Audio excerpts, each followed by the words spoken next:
Birden dövlət imtihаны prosedurası özünçəlikləri ona nəticəli əzirlənü bilən beyli temağa шығарылış sınıf oquşları etiyenilər məktəblərinin administrasiya vakilləri bilən hər yılını şuşu vaqtda kömək jıyılış ütkərilə.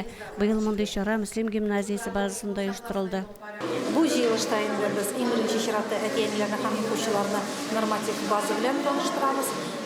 Ham endi bugungi o'zga bularaq Müslim gimnaziyasında o'qib bitirgan 200 ball jiygan bulturgi imtihonlarda Bayanov Şamil bilan onlayn ko'rishuvda uyushtiramiz. Chunki endi etiyenlarning bo'shag'an masalalarini o'zda o'quvchi bilan javob bersa degan zo'rlikda turamiz. Bunday formatdagi jıyılışlar endi uchrashuvlar 11 klass шығарылыш sınıf o'quvchilari uchun bek kerakli. Chunki endi har bir uchrashuv sayin ular endi imtihonning muhimligini, ularning ahamiyatini aniqlab anglaylar. Ham endi шығарылыш sınıf o'quvchisi ne qadar ertaroq anglaydi, o'sha imtihonning onun turmushida ko'p rol o'ynaganini ona әзерләнергә ham endi natijalarni yuqori natijalarga беру mümkünlüğün arttıra. Şaranın teoretik өлешендә 2022 елның нәтиҗәләре анализланды.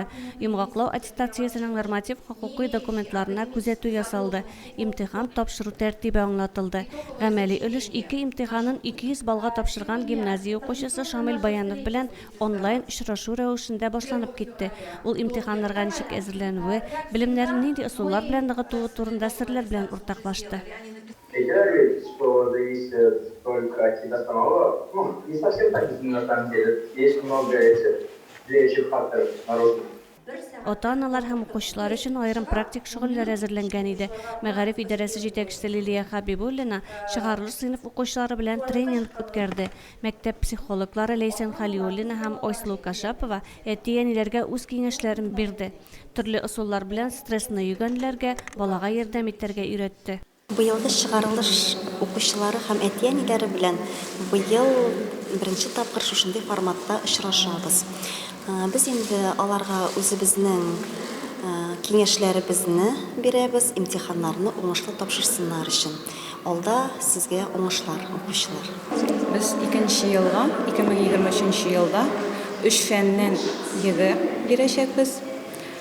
Бу 7 бирәсе фәннәргә без барыбызда бала улыбызны бар яклапта поддерживать итәргә тырышабыз.